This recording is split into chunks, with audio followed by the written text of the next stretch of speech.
Hey there. So in this video, I thought I might switch it up just a bit and talk about one of my favorite books. And the book I'm going to talk about is Deep Work by Cal Newport. So this is a book that I first read back in 2016, and at that time, it kind of blew me away. I really enjoyed it. I thought the way Cal presented the ideas, I thought they made a lot of sense to me. So since then, 2016, that's 8 years ago. So 8 years have gone by. And it's an idea that I've thought about frequently. And so I thought it might be time for a reread recently. And so rather than read it, I listened to the audiobook. And sometimes when you go back and reread a book, it's not quite the same. You know, you may have really enjoyed it the first time around, and then the second time around, you're like, well, you know, maybe it wasn't really that good. But in this case, I thought, wow, you know, these ideas are they're still really good. And in fact, after listening to the audiobook, or towards the end, when I was getting towards the end of the audiobook, I thought, well, I do have a copy of it, and I might go back and start it again and read it this time rather than listen to it and really dive deep and try to take some notes. And so that's what I've started doing here. You can see I've got my my notes here that I've been taking, and I'm not even through the first part, which is the first 3 chapters. And so I thought I might summarize a little bit of what he's saying in that first part, in those first 3 chapters, as well as give a bit of my opinion or a bit of my thoughts on what I think about it. So in this video, I'll talk about the first 3 chapters of Deep Work by Cal Newport. Hello, I'm Joshua Best.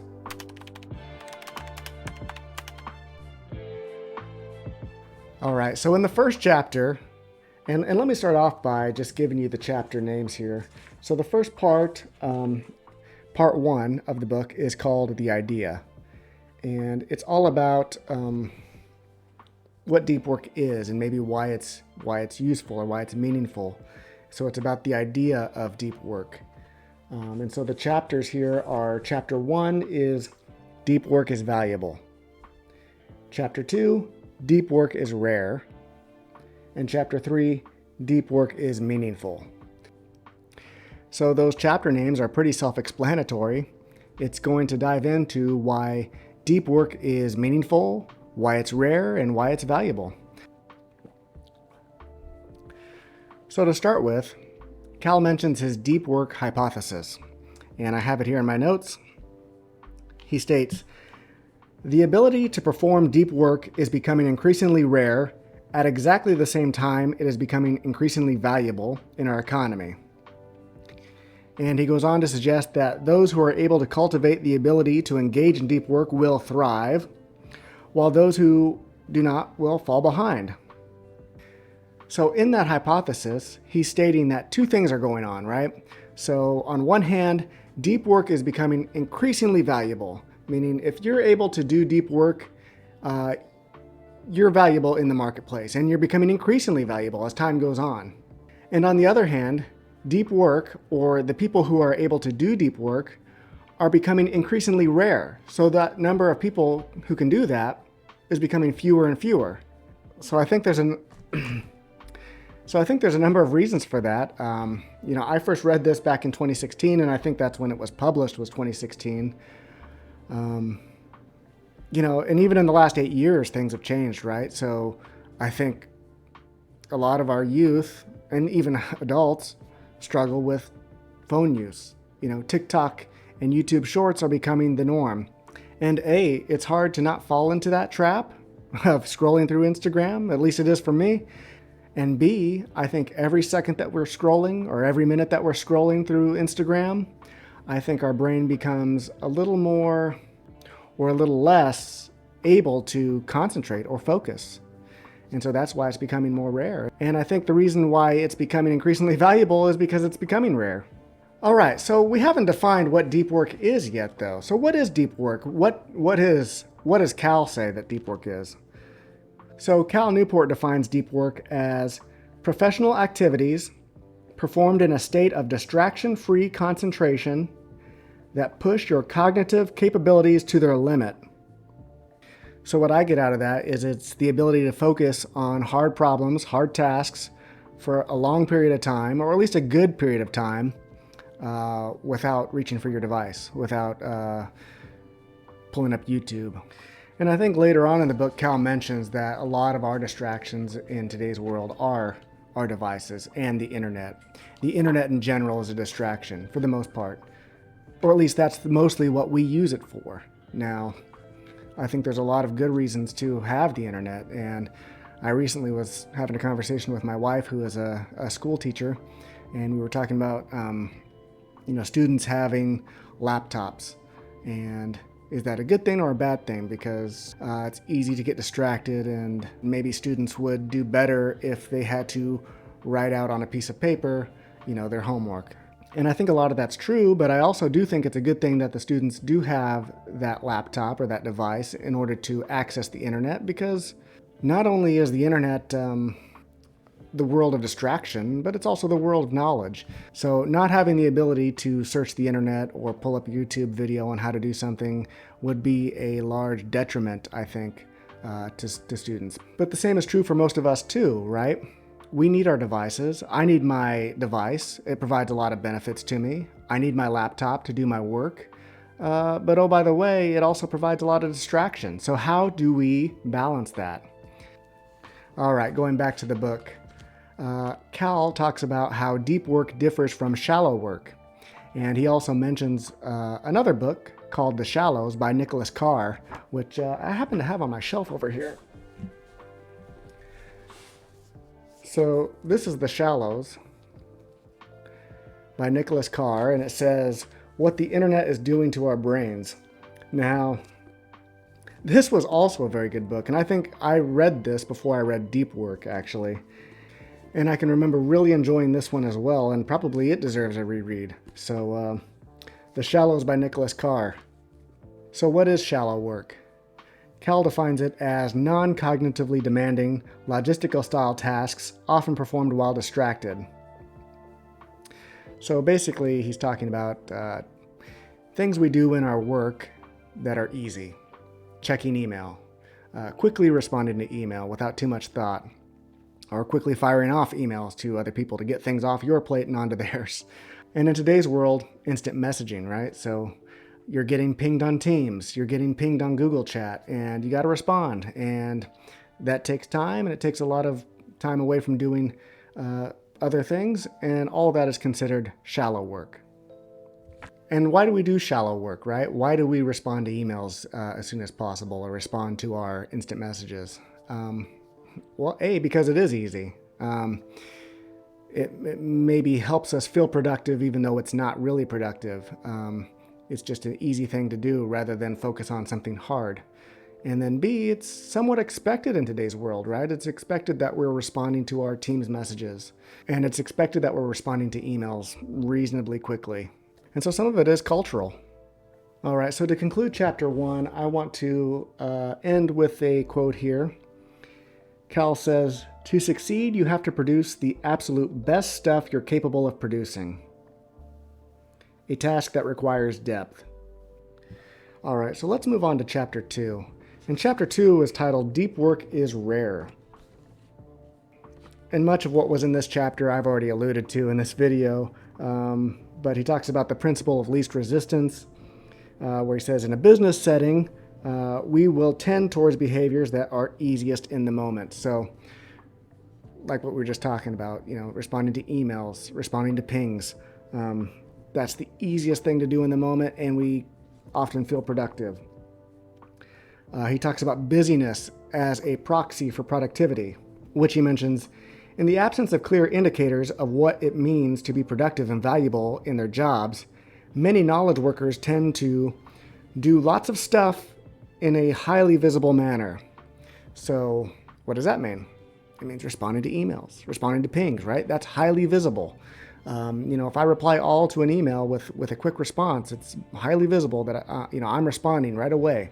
If we're not visible for a day or two to our higher ups, then we think that maybe they think that we're not busy, we're not being productive.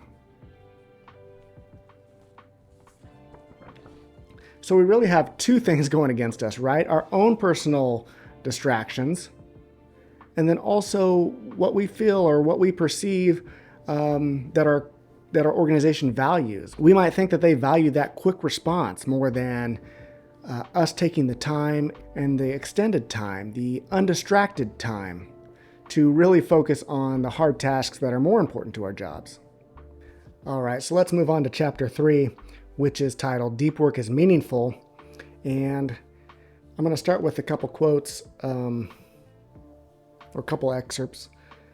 He says, "The connection between deep work and a good life is familiar and widely accepted when considering the world of craftsmen."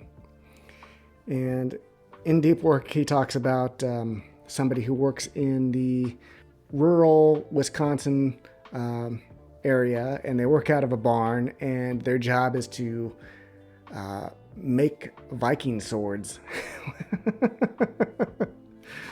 And, any sort of craftsman like that, probably a better example might be someone who does woodworking or a furniture maker or anyone who does a craft and is a craftsman.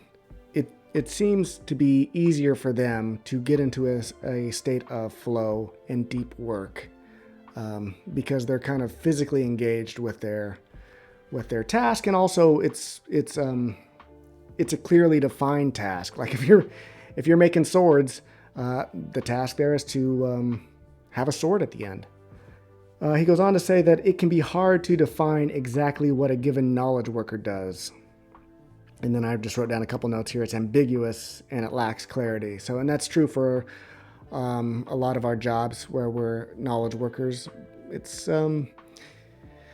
sometimes unclear what our objectives are, right? We update spreadsheets and we make PowerPoints and we answer emails, and what is our job? So I think trying to define a little bit of what our job is and what would make us in our minds and also in our organization's mind, quote unquote mind, defining what would make us a productive worker for both, I think is a good idea and something worth thinking about a little bit. And then one more here. He says, "A workday driven by the shallow, from a neurological perspective, is likely to be a draining and upsetting day, even if most of the shallow things seem harmless or fun." And I think I've lived that day more than once, where, I've wasted time doing distraction, I've wasted time doing nothing, and at the end of the day, you don't feel good. You do not feel good, and you don't feel good about yourself, and you also feel drained. And you feel kind of blah. Whereas on the other hand, if you have a productive day where you've set aside time to do hard things and you've held yourself accountable and you followed through with it, well, at the end of the day, you feel great. You felt like you did the right thing. You felt like you were productive, and you felt like you can take on more. So when you go home to your responsibilities, you feel more engaged. And you also feel, at least I do, I feel more willing to help out with household chores and do whatever's necessary because I have more energy. I don't feel as drained as when I do nothing. All right, so Cal Newport ends chapter 3, and he ends part 1 with the following. "I earlier quoted Winifred Gallagher, the converted disciple of depth, saying, 'I'll live the focus life, because it's the best kind there is.' This is perhaps the best way to sum up the argument of this chapter and of part 1 more broadly. A deep life is a good life, any way you look at it."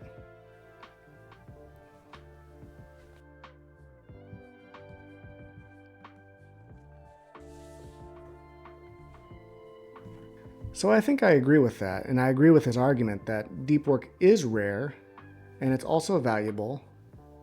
And not just valuable in a monetary sense, but it's valuable in our own mental sense where, if we can do deep work, hey, maybe we'll get some raises and some promotions at work, but also, maybe more importantly, we live a better life, because we feel better about ourselves because we've done hard things. And I think that's the important thing, is that we take the time and set it aside and really spend the time to focus on the things that are important. And so I think not only is it valuable in the sense of the job market, but it's also valuable just to us as a human, to do hard things. And in order to do hard things, we have to spend the time to do the deep work. All right, so that's the summary of part 1 of Deep Work by Cal Newport. Part 1 was the first 3 chapters and the first half of the book. So I do plan on making a second video on deep work once I'm done with part 2 and taking my notes and everything like that. And so part 1 was a lot of, why deep work is important, whereas part 2 is more of an actionable plan. What are the things that you can do to help you achieve deep work? And so it's a series of 4 rules that help you achieve it. So I'll plan to make that sometime in the near future. But for now, thanks for watching. Have a good one.